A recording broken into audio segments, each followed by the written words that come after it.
Voilà, on va quitter parce que le live stream, il est en marche. Aslema Neslikol, bonjour tout le monde. Aslametkom, bonjour Madame Feiqa, bonjour Aslema Simoudi, Sharaftou Dalioum. Nous sommes heureux de vous avoir aujourd'hui. Ça nous fait un grand plaisir, un grand plaisir. C'est un webinaire qui se veut d'être interactif. Donc déjà pour toute l'audience, la plupart de ceux qui sont présents aujourd'hui, ils sont des étudiants, des urbanistes, des architectes, des acteurs de la ville. Et de même, nous avons aussi d'autres en fait présents qui sont de l'Afrique, donc nos collaborateurs, nos partenaires et nos confrères et co-sœurs qui sont là avec nous aujourd'hui. Ils sont intéressés par la thématique, bien sûr, et aussi ils sont très intéressés par Nafta. Aslema Madame Imen, هاكا شفتك مرحبا بيك. Je vous conseille d'ouvrir vos caméras de temps en temps, juste pour reconnaître les visages. Ça fait vraiment Aslema, Aslema, Shahouilek. Faire la ville ensemble. Faire la ville ensemble, en fait, c'est un programme pédagogique qui a été co-construit par le campus AFD. Il a commencé réellement ce programme-là par la participation de différentes parties prenantes, des intervenants de toute l'Afrique. Et bien sûr, il est en continuité cet effort en fait collectif. On l'a développé depuis 2021. Là où aujourd'hui nous avons le plaisir d'avoir aussi des participants des cohortes. On a eu jusqu'à 11 pays africains qui ont participé en fait à la co-construction de ce programme. Et bien sûr, il vise à tout simplement à pouvoir en réalité sensibiliser, mais aussi en capacité les acteurs de la ville à comment faire la ville ensemble. Donc, il faut faire avec. Il faut vraiment mettre en lumière l'effort, l'intelligence collective. Et donc, à cet effet, les objectifs pédagogiques en fait de ce programme, c'est de pouvoir comprendre les dynamiques complexes à l'œuvre dans les territoires urbains, de pouvoir codéfinir en fait les concepts clés pour une participation ouverte et partagée de la ville, surtout en Afrique. Hein. Quand on dit l'Afrique, c'est 54 pays quand même. C'est pas l'Afrique comme un pays. Il y a énormément de complexité, de diversité et de richesse qui diffèrent en fait d'un pays à un autre. Le programme, il vise à s'inspirer en fait à travers la découverte de nouveaux outils et des méthodologies collaboratives, donc d'esprit critique, de travail vraiment basé sur l'intelligence collective et la participation. Et bien sûr, transformer en fait la maîtrise d'ouvrage vers une maîtrise d'ouvrage qui est beaucoup plus facilitatrice, qui est inclusive. Et donc, le campus AFD avec nous Ecumen Spaces for Dignity et Africa Innovation Network, on a co-construit en fait avec les acteurs de la ville ce parcours d'apprentissage. Donc, il a commencé par être un parcours qui est divisé en fait en trois volets. Il y a ce qu'on appelle les fondamentaux qui sont tout simplement 100% accessibles voilà, en ligne. Et avec cela, on avait en même temps des ateliers collaboratifs en ligne avec des groupes de cohortes avec lesquels on a toujours gardé en fait cette communauté vivante. Et puis, il y avait aussi l'objectif de pouvoir constituer cette communauté, mais aussi d'animer cette communauté professionnelle. Donc, notre ambition pour 2024, c'était que, vu qu'on a déjà élaboré et mis en œuvre la plateforme avec succès, on a pu en même temps tester les ateliers à travers en fait des sessions intensives de travail collaboratif. Nous avons aujourd'hui le workshop NAFTA Tunisie en collaboration avec l'ISTUB et la commune de NAFTA et d'autres acteurs clés en Tunisie sur ce sujet. Donc, bien sûr, le MOOC en lui-même, il est en parallèle, il a été relancé cette année. Il est ouvert en ligne, accessible, où nous avons 6 chapitres. Nous avons Demain tous urbains, Imaginer, penser et faire la ville ensemble, Quand l'urbanisme devient participatif et comment créer une culture de la participation, avec bien sûr un focus Tunisie, où nous avons nos experts qui ont participé au montage en fait de cette structure pédagogique. Et bien sûr, on aura prochainement l'ouverture des deux chapitres finaux, qui est concrètement comment on fait. Là, on va voir beaucoup plus sur le montage du projet participatif.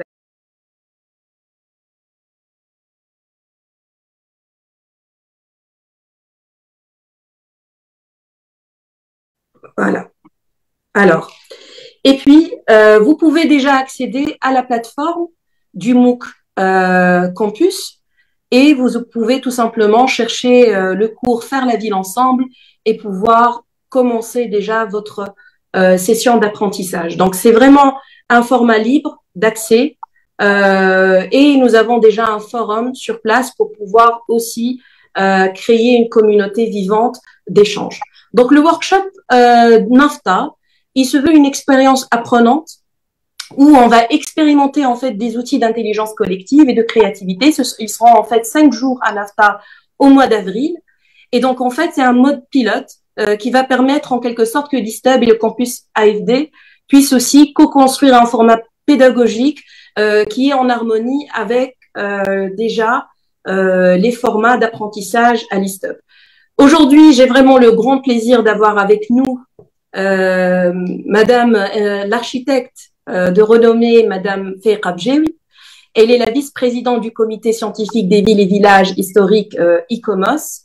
Nous avons aussi avec nous Simoul Dichabeni, qui est le directeur de l'école supérieure d'architecture et d'audiovisuel et de design.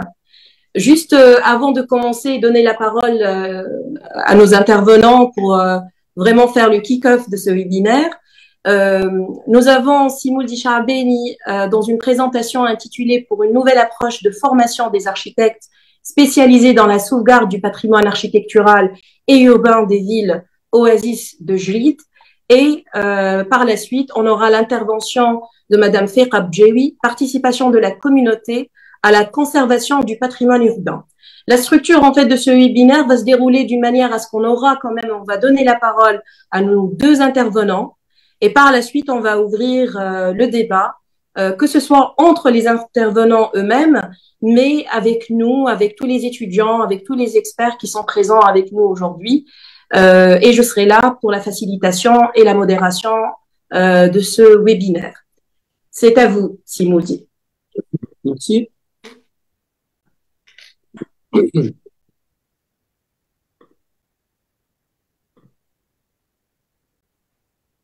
Voilà. Merci, Insaf. قديش عنا ما بعضنا depuis 21 ans. Hein? Oui. J'ai découvert Insaf lors d'un workshop, effectivement, de ce type, à Siwa, avec l'université de Stuttgart et l'université de Ain Shams. Et je sais bien que une partie de ces études, Insaf, quand même, les a, bien sûr, terminées à Ain Shams et Stuttgart. Je vois aujourd'hui que ce qu'elle a appris lors de cette formation à Stuttgart de Ain Shams donne ses fruits à travers ce type d'activité. Et je te remercie. Bon, mon intervention s'intitule Pour une nouvelle approche de formation des architectes spécialisés dans la sauvegarde du patrimoine architectural et urbain des villes oasis du Jlid, cas de NAFTA. Je rappelle que un peu d'histoire, parce que comment est-ce que ce projet a été monté? Il fait partie d'un projet italien de coopération tuniso-italienne qui s'intitulait Sahara Sud. Hein. Il s'intéresse pas seulement à la ville de Nafta, mais dans le sud tunisien. Et j'ai eu la visite en 97, je crois 18, si je me souviens, d'un groupe d'enseignants de l'université de Reggio Calabria et qui étaient intéressés par le projet Sahara Sud. Et l'idée est partie comme ça. Qu'est-ce qu'on peut faire dans le cadre de ce grand projet Sahara Sud à NAFTA? Parce qu'ils étaient envoyés de NAFTA. Et c'est comme ça qu'on a commencé à monter le projet petit à petit. D'accord? Et ça, la période de de montage pratiquement a duré 3 ans. Donc, le montage de projets pédagogiques et scientifiques institutionnels et financiers s'est fait de 2000 jusqu'à 2003 en collaboration avec l'École nationale d'architecture et d'urbanisme, l'ENU, sous la responsabilité du directeur qui est moi-même et Fakhr Kharat en tant que coordinateur. Le projet est l'Université de Reggio Calabria sous la responsabilité, bien sûr, du président de l'université, Alessandro Bianchi. Son exécution a duré 3 ans, de 2003 à 2008, sous la responsabilité administrative de la directrice dans le nom, parce que j'ai terminé ma mission en 2003, 2004. Et ça a été la directrice dans le temps, ça a été sous sa responsabilité administrative et toujours la coordination scientifique du professeur Fakhr Khalat. C'est ce qui a assuré un peu sa réussite. Voilà, donc on a commencé par signer une convention, d'ailleurs, pour ce projet, avec le président Alessandro Bianchi, et bien sûr, avec toujours mon coéquipier dans la direction, c'est M. Mabrouk Ahtira, il est toujours et m'accompagne toujours dans mon militantisme pédagogique. Je peux le dire comme ça. Donc, le programme a dû se concentrer sur la formation des cadres supérieurs, moyens et techniciens capables d'intervenir sur la programmation du diagnostic et l'analyse du milieu permettant la maîtrise des interventions potentielles visant à capitaliser, accroître et valoriser le patrimoine des connaissances, des élaborations et des expérimentations jusqu'à l'acquis, utiliser les compétences et les structures des institutions universitaires dans le but d'identifier et de clarifier un projet de développement à partir de sa conception, sa structuration conceptuelle et opérative jusqu'à sa concrète réalisation. Attribuer un rôle central au projet de sauvegarde, répartition, réutilisation de la médina, de la palmeraie dans le programme de développement et de valorisation de nafta. Donc, le projet n'est pas seulement un projet de restauration, de mise en valeur seulement, ça ne s'arrête pas là. C'est un projet aussi de développement et ça, ce qui est important dans ce projet. Expérimenter les innovations dans la programmation et dans la planification d'œuvres et d'actions de récupération et expansion urbaine et en les conservant en tant que composante organique et quantitative des hypothèses de développement économique et social des villes oasis. Encourager l'éducation et la participation au projet de sujets publics et privés, inclus les habitants de Nafta et leurs institutions représentatives. Et ça, c'est un peu les objectifs majeurs de ce projet. Donc, il ne s'arrête pas, en conclusion, on ne s'arrête pas, c'est ce qui m'a intéressé le plus dans ce projet, à une action de mise en valeur ou de sauvegarde. Ça va au-delà, parce que, et c'est un peu la tendance, c'est ce qui a fait sa réussite. Maintenant, on doit réfléchir aux facteurs de développement. Et c'est là, je crois que faire intervenir dans ce type d'action, l'histoire, il me semble, l'urbanisme, il me semble que c'est une action majeure très importante. Et je vous remercie pour ça. Donc, le projet.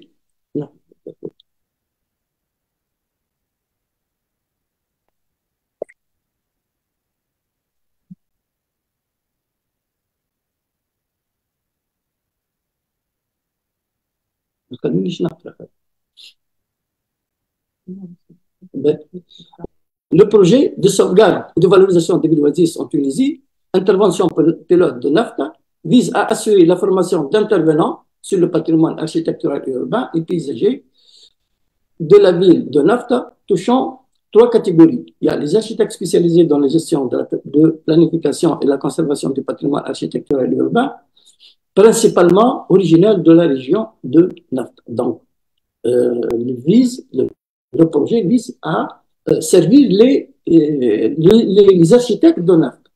Donc, il y avait une trentaine sélectionnés, majoritairement à 90%, c'est des étudiants des originaires de NAFTA. Et d'ailleurs, il y a ceux qui ont terminé les études faisant des études doctorales en Italie. Je prends le cas de, comment il s'appelle, Fouad Ben Ali, qui est actuellement déjà enseignant à l'université de Garça, hein, qui a réussi ses études doctorales et maintenant je crois qu'il est maître assistant à l'université de Nantes. Des techniciens supérieurs capables d'intervenir dans le diagnostic, l'exécution et le suivi des travaux de construction et de restauration, des ouvriers aussi et artisans capables d'assurer une bonne exécution des travaux de construction, de restauration et toutes les opérations de sauvegarde de patrimoine architectural. Donc, ces enseignements sont assurés essentiellement sous forme de stages professionnels sur chantier et sur terrain. Voilà.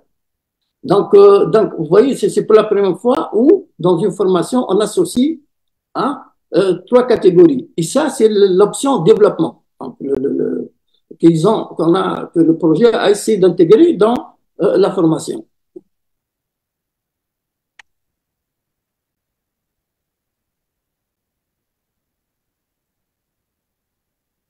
Ouais. Donc, le choix, donc le projet, bien sûr, dans son montage, pour assurer une certaine la pérennité, hein, on a commencé dans le montage de choisir un lieu de siège. Et le siège dans le temps, c'était d'Alouette, avec la maison principale, avec l'annexe. Donc ça, c'est le siège qui a été reconverti et restauré. Bien sûr, c'est prévu dans le cadre du budget, bien sûr, qui a fait l'objet de conventions. Donc, le siège administratif qui est le lieu d'enseignement, parce que l'idée, c'était quoi au départ? Pour moi, du moins, c'est le projet ne doit pas s'arrêter après 3 ans, on a formé. Mon idée, c'est de constituer, assurer un noyau, hein, un noyau qui va servir ensuite pour un noyau universitaire. D'ailleurs, jusqu'à aujourd'hui, il est écrit au nom de l'Institut supérieur des langues, les seigneurs des sciences humaines appliquées. Jusqu'à aujourd'hui, d'ailleurs, moi je vais le visiter le 17 mars, j'ai écrit au directeur pour avoir l'autorisation d'accéder. Mais il ne fonctionne pas en tant que c'est d'université telle que je l'ai souhaité. Parce que je voulais avoir un noyau. Bon, je ne sais pas comment ça va évoluer, mais il reste toujours la propriété, je disais du moins, sous location de l'université de Garça. Voilà, Dalwedi qui a été transformé en. Ça, c'est reconverti, hein, le projet qui est reconverti pour le siège qui a servi pour l'enseignement. Et la maison à côté a été reconvertie pour constituer une maison d'hôte. Bon, essentiellement pour les visiteurs. Hein. Ça, l'étage, tel qu'il est. Donc, l'organisation spatiale. Ça, c'est le projet après avoir été, bien sûr, restauré.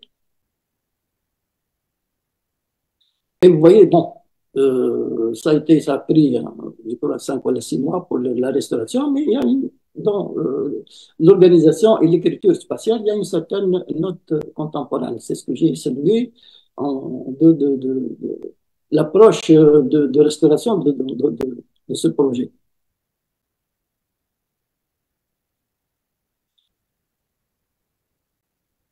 Ça, c'est Dagmar de Serra, après avoir été restauré aussi. Donc, je profite pour vous montrer, parce que le temps des cours, je ne peux pas tout développer. Bon, j'ai puisé ça en temps record dans mes archives. Quelques de projets de master hein, que j'ai sélectionnés pour vous, juste à titre d'exemple, mais j'ai donné pour beaucoup d'informations à INSAF. Elle va les mettre à la disposition de tout le monde pour qu'ils regardent ce qui a été fait. Je considère que c'est un travail énorme. Ça, les travaux de master, des exemples de travaux de master des architectes, quelques planches de leur.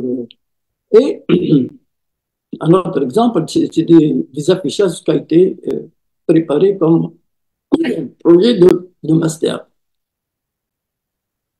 Bien sûr, on s'intéresse on a plusieurs aspects, aussi bien de la reconstitution, la restauration et la mise en valeur urbaine aussi. Alors, comme je vous ai dit, le projet associe les trois niveaux de formation des architectes et les techniciens supérieurs jusqu'aux ouvriers, hein. Donc, dans les exemples de diagnostic, par exemple, il y a parmi les formations sur forme de stage professionnel, il y a l'aspect diagnostic. Ici, par exemple, c'était le chef de cette approche, c'était le confrère Raouf Lassoud dans le temps. Euh, il a pris l'exemple, par exemple, de Dalwed, il a fait tout un projet de diagnostic, ensuite préparation avec des étudiants, des experts, et préparation des plans d'intervention. Je vais ce que moi j'ai appris à travers cette expérience aussi, que j'ai utilisé après, je vais en parler. Voilà les exemples de diagnostic à propos de cette maison qui a été préparée et qui a permis d'élaborer le plan d'intervention. Alors, il y a aussi dans le programme, nous avons intégré des stages de technicien supérieur, thème technologie de production de matériaux de construction, création d'entreprise. Ça, c'est un stage que j'ai animé avec des confrères italiens, vous trouvez les noms, pour les produits de carrière. Donc, on a initié les techniciens supérieurs, voilà, là où l'idée d'un projet de développement. D'accord? Donc, vous avez des potentialités, comment aider les jeunes à créer des entreprises pour prendre en charge le reste. Ça, comment les produits de carrière? Parce que les produits de carrière, faut les avoir, il faut avoir la terre, il faut avoir tout ce qu'il faut pour pouvoir assurer les matériaux pour la construction. Le deuxième projet, moi, c'est le travail du bois. Donc, comment est-ce que création d'entreprise, qu'est-ce qu'il faut comme matériel, comme système de financement, hein? Nous avons, vous voyez que dans les encadrants, vous avez des économistes, un économiste, dans les trois architectes avec un économiste pour les aider à monter les projets, hein, sur le plan financier. Comment on le fait? Aussi, la fabrication de la brique. Comment est-ce qu'on peut, parce que ça se fait d'une manière artisanale, comment est-ce qu'on peut euh, voir ça industrialisé pour essayer de baisser les prix? Donc, il y a tout un système qui a été aussi proposé. Donc, ici, on va vous montrer la partie la plus importante. Donc, pour la formation des architectes, il y a la partie, bien sûr, théorique, mais associée à un travail très important sur chantier. Voilà quelques exemples de travaux de restauration. Ça, c'est pratiquement des chantiers à ciel ouvert et c'est des chantiers exercices, hein.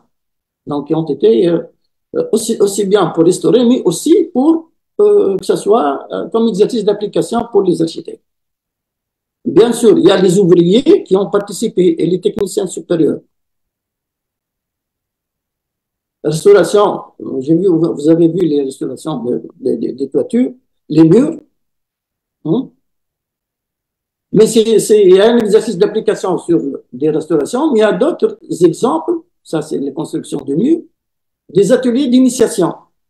On va revenir, vous allez les voir, ça c'est des exemples de formation des techniciens et ouvriers à la formation, ça au niveau des exercices d'application, vous voyez, donc c'est pratiquement c'est des chantiers à ciel ouvert, mais c'est des exercices purement d'application, d'utilisation de la pierre, des mortiers, et ça, ils étaient essentiellement encadrés par des maîtres maçons locaux. Voilà ce qui est important aussi.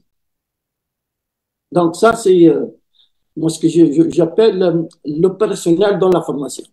Donc, toute cette approche est basée sur l'utilisation des potentialités locales, même en matière de technologie et de savoir-faire. Ah, c'est la grande leçon à tirer, que j'ai exploitée, je vous dirai après, dans d'autres projets. Vous voyez, donc, il y a énormément d'exemples comme ça.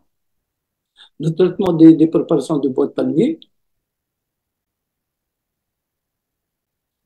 préparation de la cuisson de la brique. Donc, avec l'intervention, avec notre cher confrère Amor Fouja. Alors, toutes les opérations, comment est-ce que la procédure de fabrication de la brique de terre cuite. Alors, en conclusion et synthèse, donc l'expérience acquise dans, dans le montage et l'exécution de ce projet de master spécialisé en patrimoine nous a permis de mesurer l'importance de la réflexion donnée quant à la valorisation du patrimoine comme facteur d'un développement d'une ville ou d'une région. Un concept que je continue jusqu'à aujourd'hui avec l'INO et les étudiants de l'INO des universités allemandes, Stuttgart et Dresden essentiellement. Alors, pourquoi, comment est-ce que j'ai utilisé au niveau du montage des projets? C'est ce que je suis en train de faire actuellement à Gerba. Vous connaissez tous la fameuse expérience de la mosquée de Sikoupon. Ça, j'ai associé la société civile avec mon propre montage et des financiers. Donc, la société civile, l'université, voilà, c'est important d'engager les universités, les écoles dans de telles opérations. Ça ne doit pas être le montage chez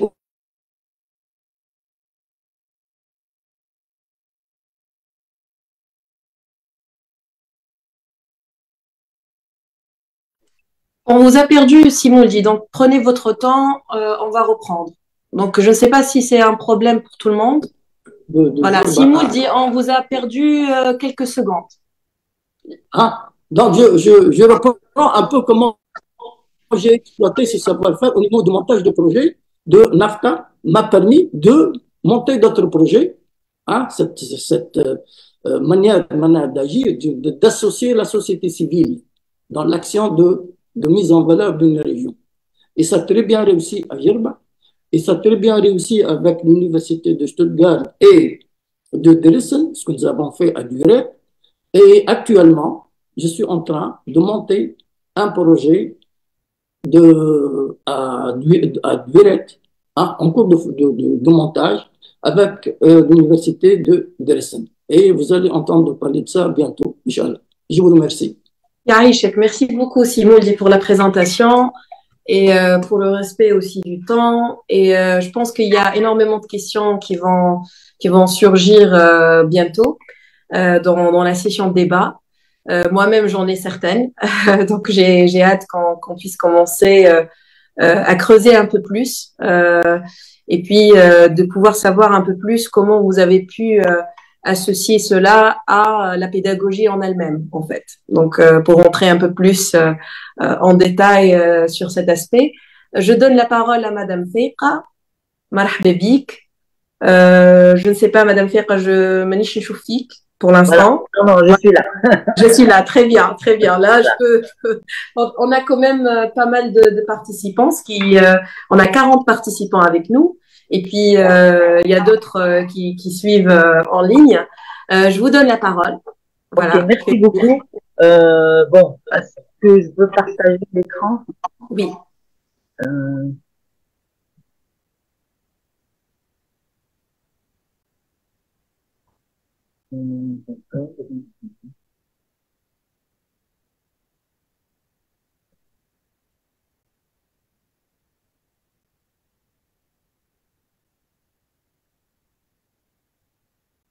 Bon, moi, je vais essentiellement parler un peu de la participation donc de la communauté en matière donc, de protection du patrimoine.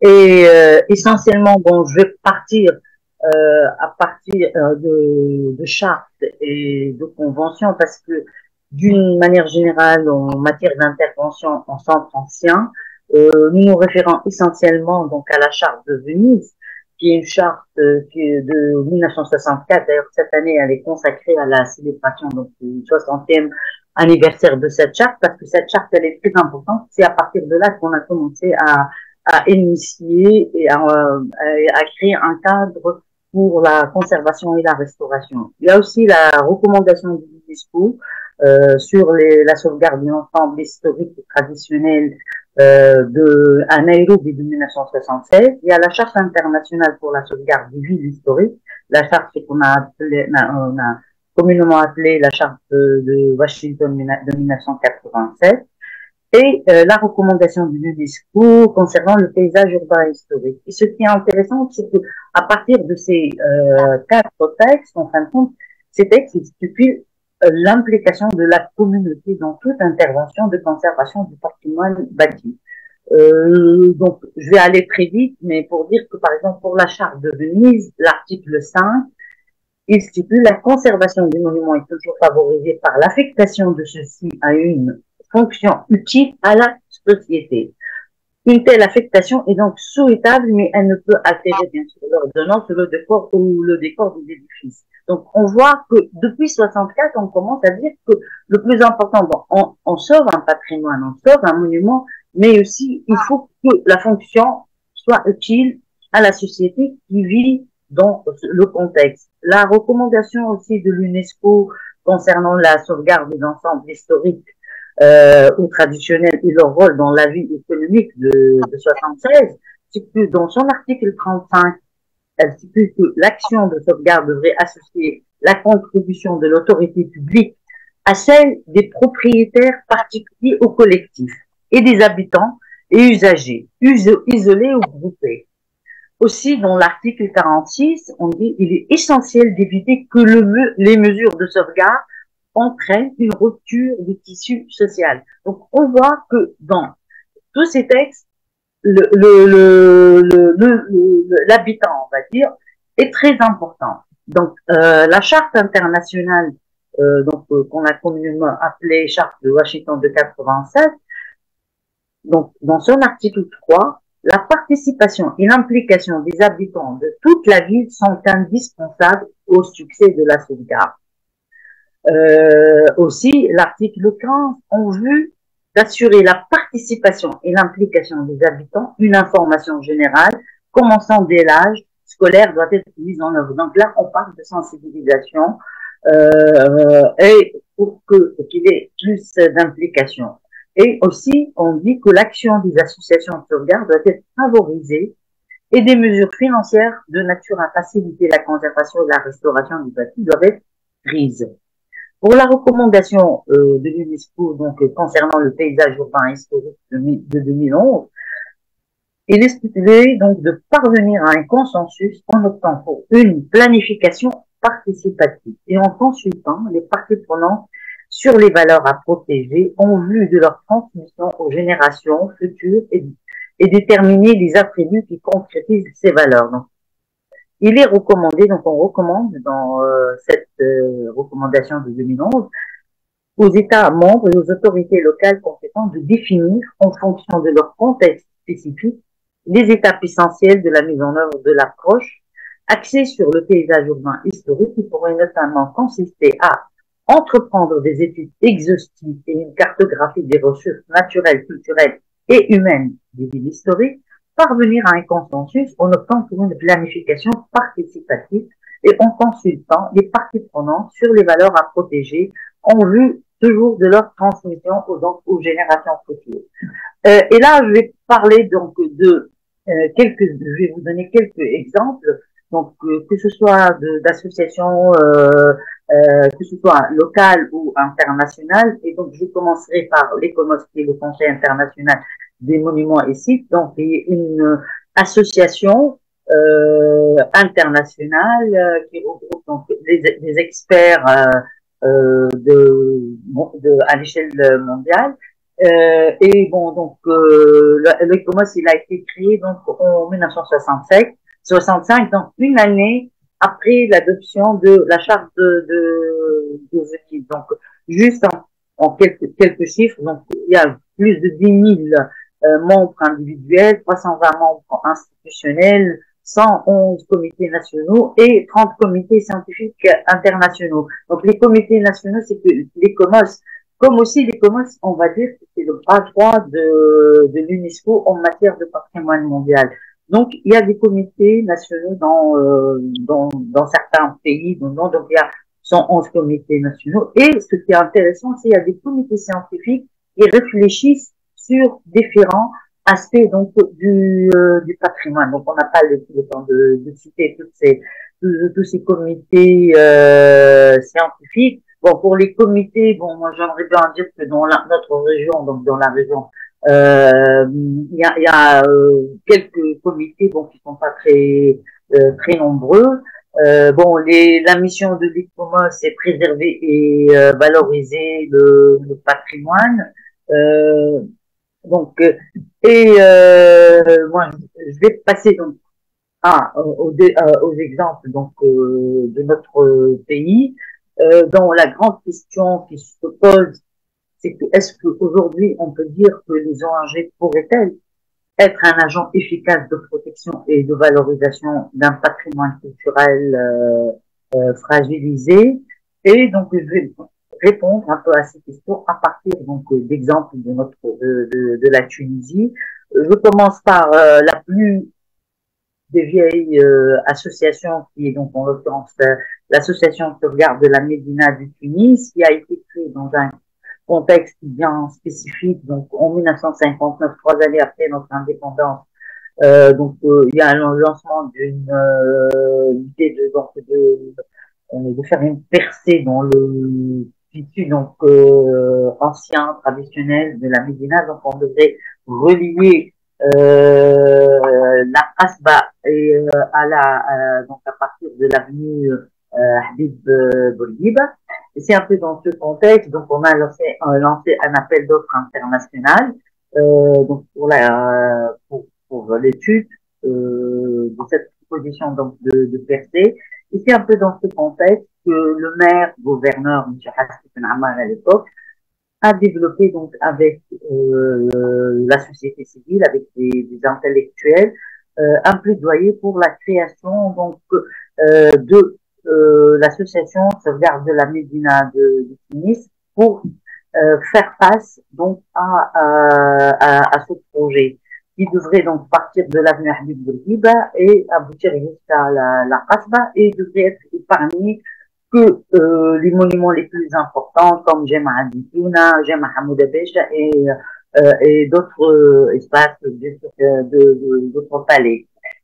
Bon, c'est vrai que la création donc de l'ASM a joué un rôle très important pour la mise en valeur et la sauvegarde donc de la Médina de Tunis, mais aussi on va dire que c'est vrai, l'ASM, elle a été créée en 76, donc elle a montré les valeurs de la Médina, mais aussi il y avait à cette époque-là plus de 180 000 habitants qui avaient joué quand même un rôle important pour arrêter ce projet parce que aussi l'État tunisien à cette époque n'avait pas les moyens de reloger toutes ces familles.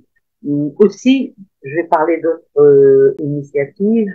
En 2017, il y a eu une loi qui devait passer donc qui devrait passer donc par aux députés pour son adoption. Et là, il y a un collectif donc qui s'est mobilisé pour l'arrêt de cette loi parce qu'il devrait donc qui devrait démolir, faire disparaître un patrimoine très important de nos villes anciennes. Donc il y a un collectif qui s'est mobilisé. Donc il y a eu plusieurs, vous voyez là, toutes les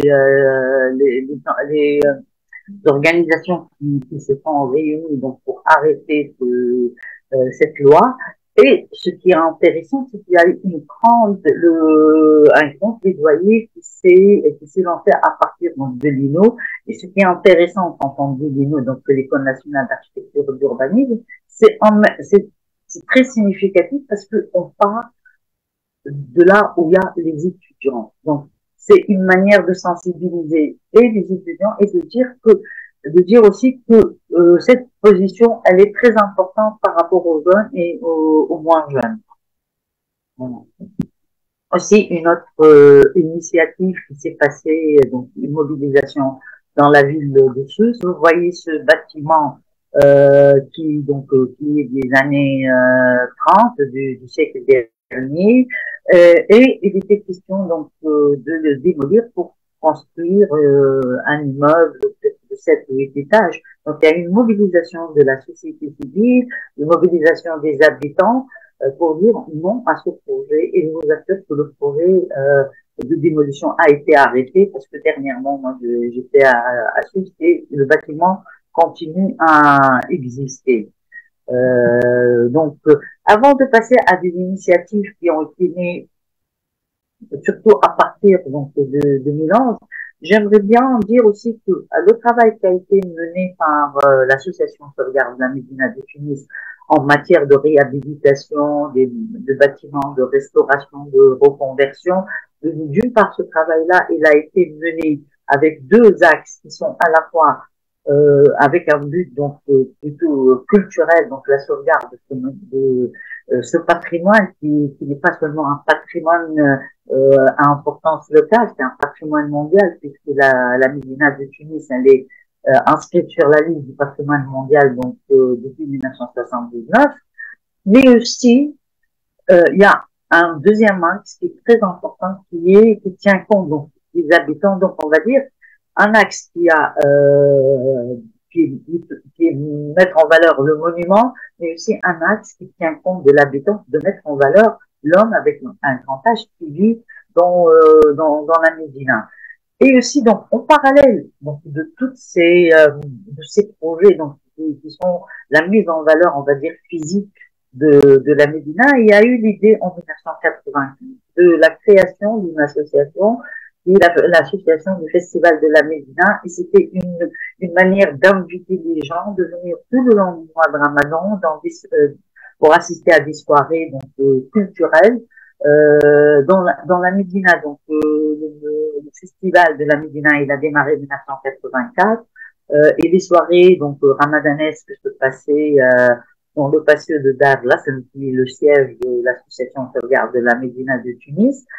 Et ces soirées étaient gratuites parce que le plus important, c'était que les gens viennent dans la Médina parce que jusqu'aux années 80, l'idée de la Médina, c'était un ghetto, donc on n'était pas vraiment intéressé à venir en Médina. Et je vous dis pas, si vous venez, bon, bientôt on va avoir le mois de Ramadan, vous allez voir que ça a complètement changé aujourd'hui. La Médina, elle est bien investie pendant toutes les soirées du mois de Ramadan. Voilà.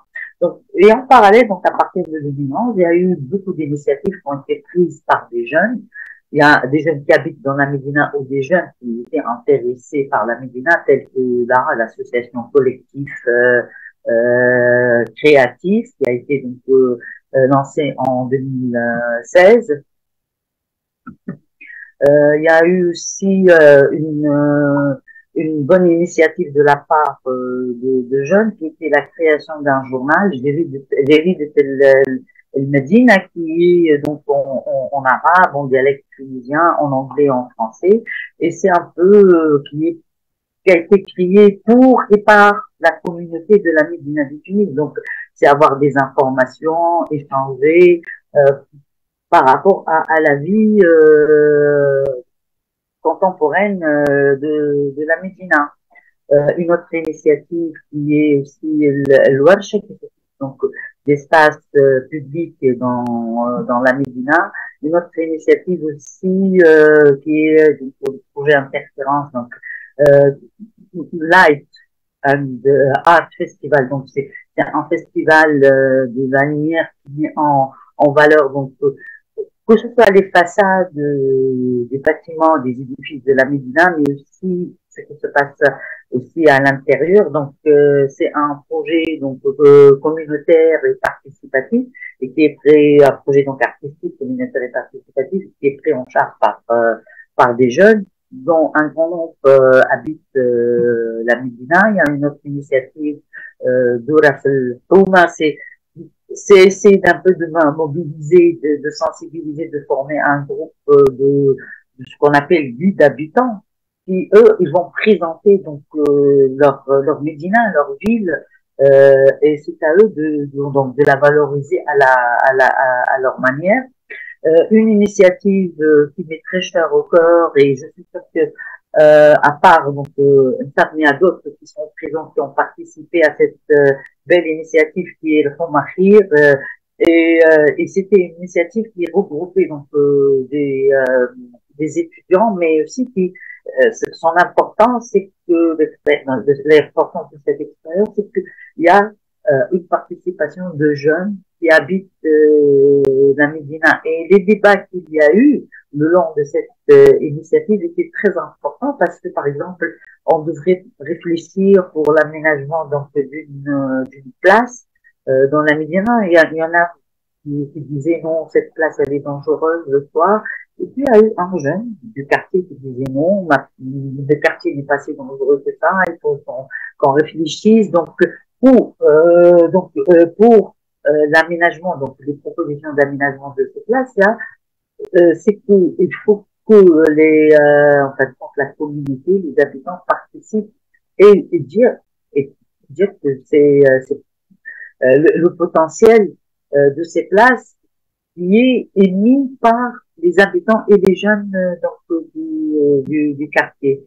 Et moi, je dirais en conclusion que la fabrique patrimoniale urbaine est aujourd'hui de plus en plus conçue et pratiquée comme une co-construction et réunit des acteurs porteurs de savoirs différents mais complémentaires. Donc, le processus de sélection, de conservation, de valorisation est conçu en temps et désigné comme patrimoine qui devrait intégrer donc, des formes d'expertise variées et participatives. Donc, c'est pas seulement l'expertise des connaisseurs, mais l'expertise aussi des gens qui vivent dans l'espace. Et tous ces savoirs doivent être intégrés et être pris en charge par les différents acteurs, parce que pour la réussite de tout projet de valorisation et de conservation, il faut qu'il y ait implication de tous les acteurs, qu'ils soient les acteurs savants ou les acteurs politiques, mais aussi les plus importants, c'est les acteurs qui vivent dans cet environnement. Et j'espère que je n'ai pas été très longue et je vous remercie. Merci beaucoup, Aïchek. Faiqa, bon, on se connaît déjà depuis des années et on continue à collaborer ensemble. Et je sais à quel point le rôle que vous jouez dans la sauvegarde et du patrimoine tunisien. Peut-être voilà, pour cesser le partage d'écran, comme ça voilà. On ensemble. Voilà, ça va venir. Donc on voit encore l'écran. Juste un moment. Merci beaucoup pour vos interventions. J'espère que les participants ont beaucoup de questions déjà en tête. Alors, je ne sais pas, je peux aider en fait. Fais si tu veux pour. Voilà. Voilà. Donc je vais voilà. Et puis pour comme fait l'écran ça y est. Donc, juste, Narja, j'ai une question en fait. J'encourage tout le monde à déjà poser leurs questions sur le chat ou bien d'ouvrir le microphone et lever la main, etc. Mais Narja, j'ai juste une petite question. Haka, je sais, c'est pour tout le monde et pour les deux intervenants. Marana, qu'est-ce qu'un patrimoine en fait? Et ça suit quelque chose d'autre. Est-ce que aussi, qu'est-ce qu'un patrimoine? Est-ce que c'est un choix ou plutôt une condition, Zed, pour penser nos territoires humains, etc. Donc, je vous donne la parole, Madame Faiqa Simouldi, si vous voulez répondre à cette première question. Bon, moi, si je peux répondre, je peux commencer parce que bon, quand le micro est fermé. Bon, pour moi, patrimoine, en fin de compte, au lieu de répondre à la question, moi, je vais vous dire une expérience.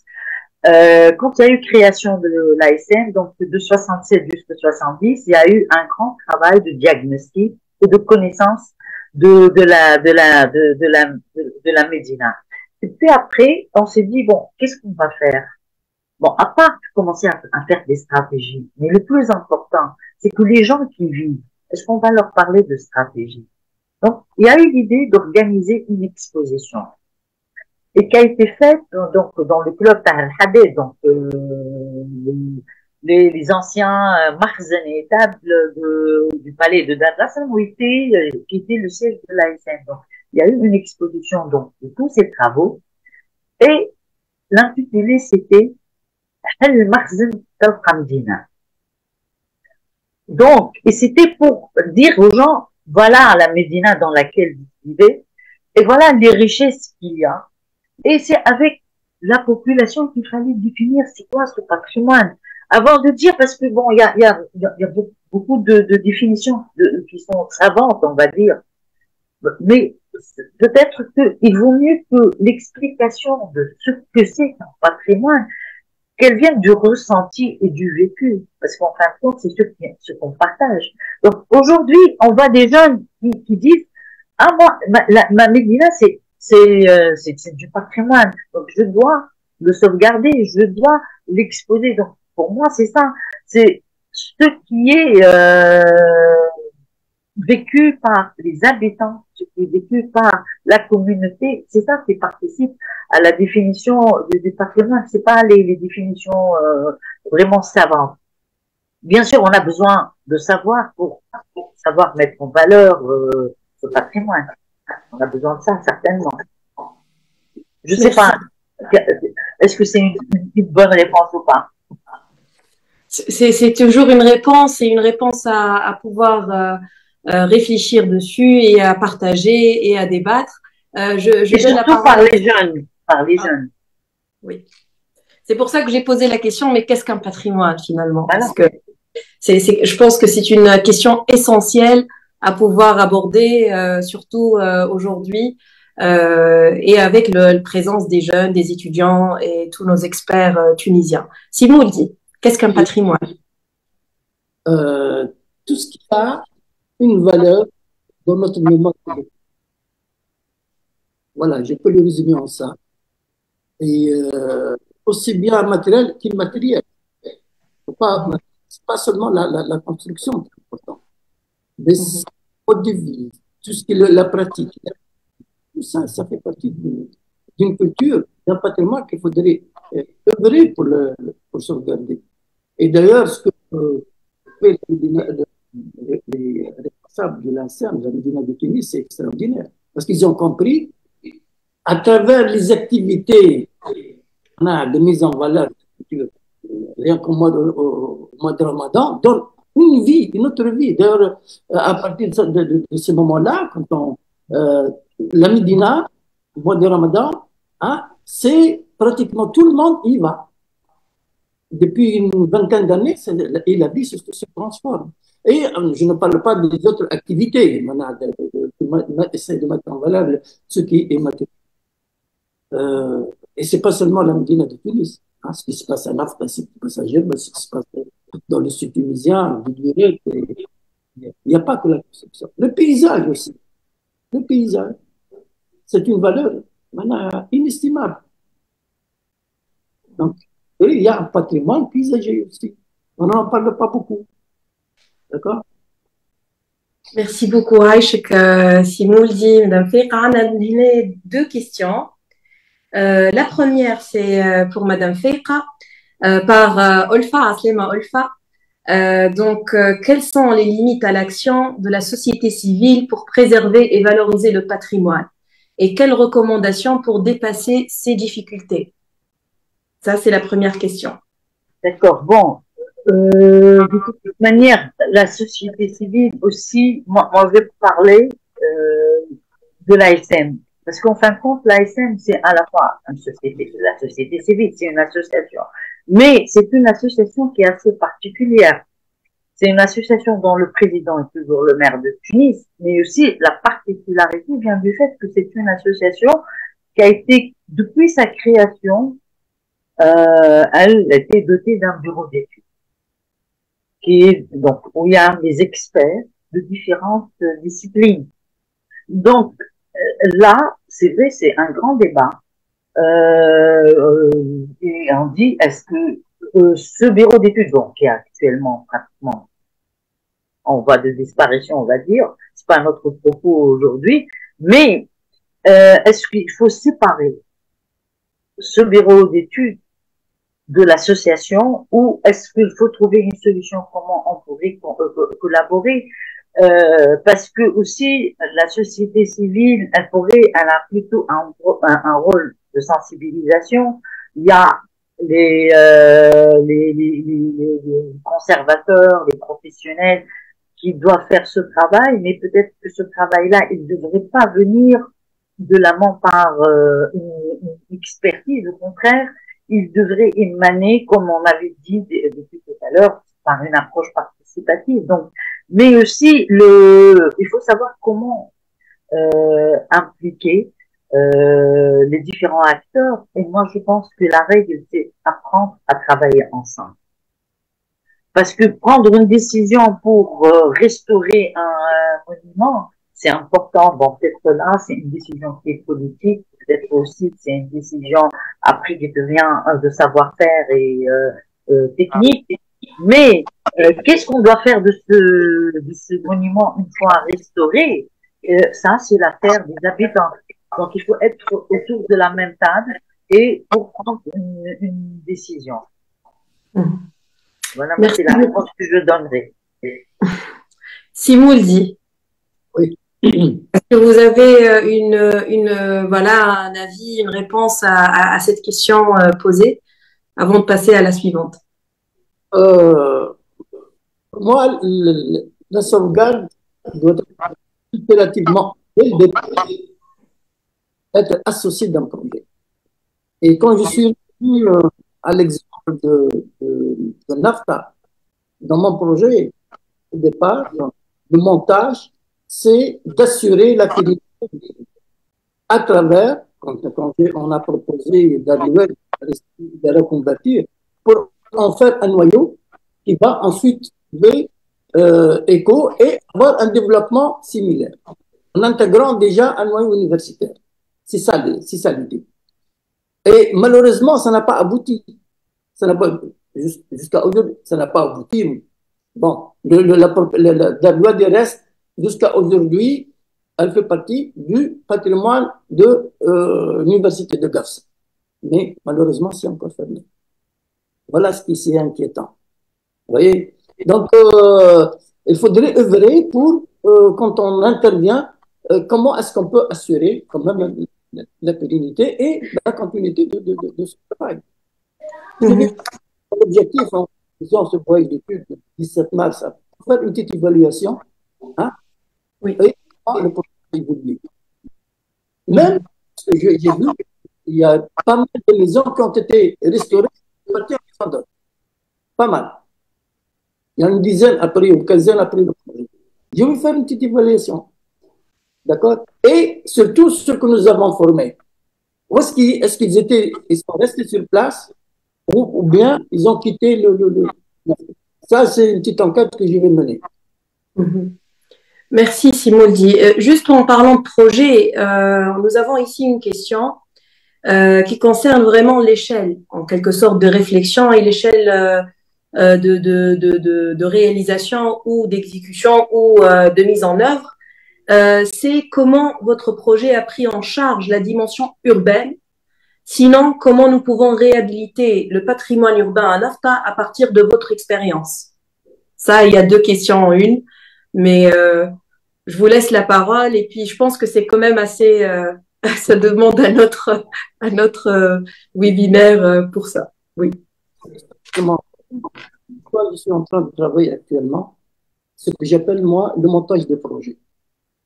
Donc, toute action, et d'ailleurs, à travers cette expérience, j'essaie de sensibiliser aussi bien la société civile et je crois à ce que l'université a un rôle à jouer à travers ses enseignants et ses étudiants. Donc, et toute étude, toute réflexion doit être menée à partir d'une université. Comme ce projet-là, d'ailleurs. Le projet de NAFTA, c'est un projet qui a associé l'université, les étudiants, c'est-à-dire les compétences, les enseignants, et la société civile. Et c'est un projet de développement qui a été réfléchi. D'accord? Donc, et à travers cette réflexion, on peut développer pas mal de projets au niveau de leur montage. Et je tiens à rappeler que, à travers le projet Sahara Sud, qui a commencé il y a longtemps, il y a actuellement, tout le sud tunisien est en train de se développer d'une manière moi, personnellement, parce que je suis en train de suivre toute prévision. Parce que quand vous voyez le nombre de maisons d'hôtes qui ont été créées dans la région d'Adhar, ça a été créé par des initiatives propres des habitants. Et croyez-moi, il n'y a même pas, la semaine dernière, j'ai voulu euh, réserver dans une maison d'hôtes, gîte de l'association de Duret Hasna, c'était à 100 dinars par personne, qui dépasse le pays de 4 étoiles. Il n'y a pas de place. Et ce n'est pas seulement à Hasna Duret, c'est partout, c'est archi plat, surtout pendant cette période.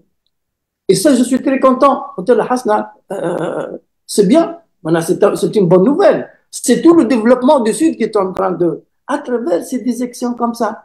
Maintenant, tout le monde est en train de prendre conscience de la valeur architecturale paysagère de cette région. Vous voyez, c'est grâce à des petites opérations comme ça. Merci beaucoup pour déjà ces informations très importantes. Hein. C'est qu'on est vraiment au vif. Tfadal, Simoudi, tfadal. J'ai beaucoup de messages. Oui. Je continue à travailler sur ça. Et maintenant, je pense sincèrement à créer une association qui va associer d'enseignants universitaires, d'étudiants, qui vont intervenir. Comment est-ce qu'on peut intervenir sur un tel, voilà, continuer. Et comme je vous ai parlé tout à l'heure de Haf Jarja, qui est de mon travail. C'est dans cette je vais associer aussi bien des universitaires, des étudiants sur les écoles.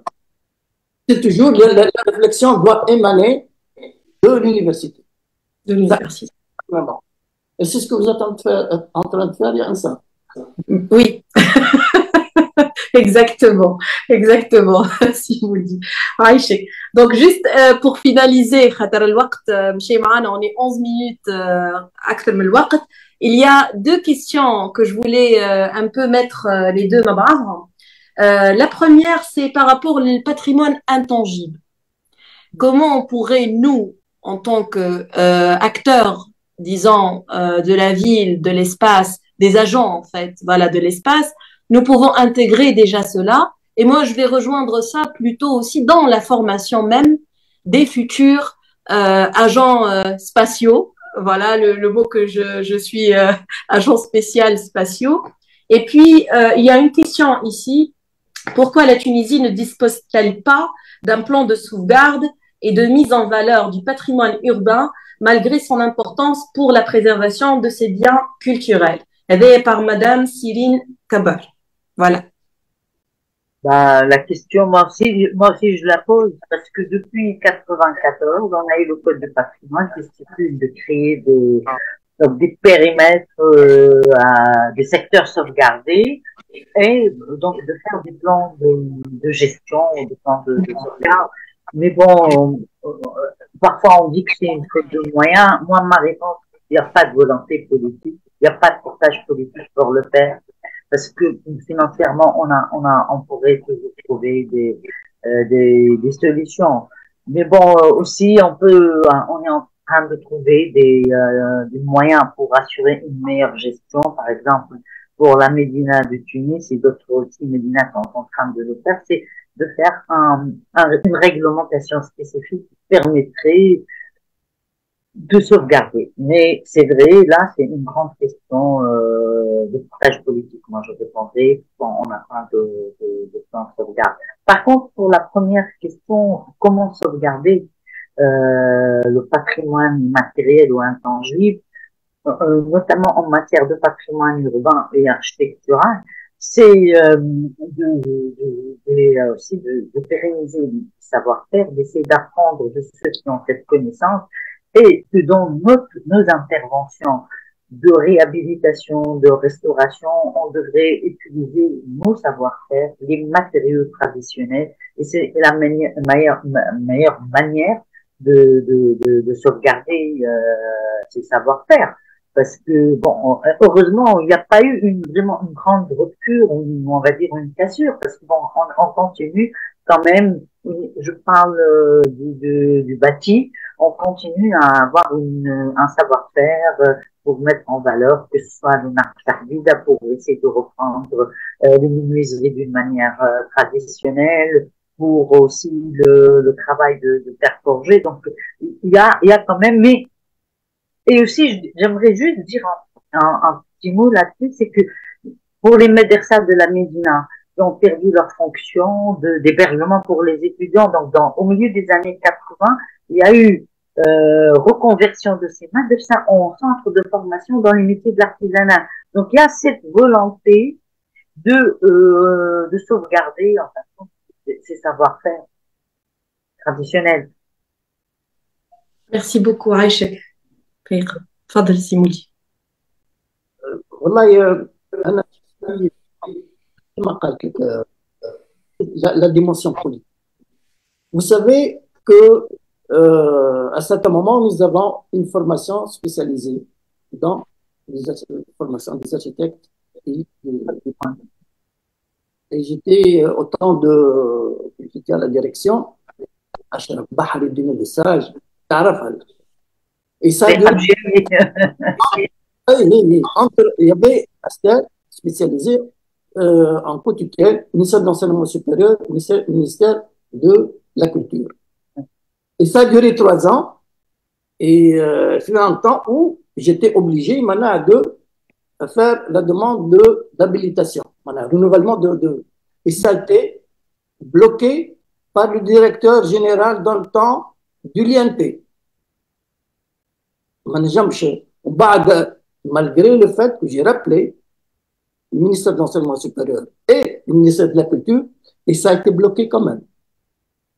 Parce que c'est même je n'ai pas honte de l'appeler Kawa. Hein? Le fait que j'ai saisi mon ministre de l'enseignement supérieur dans le téléphone politique qui veille.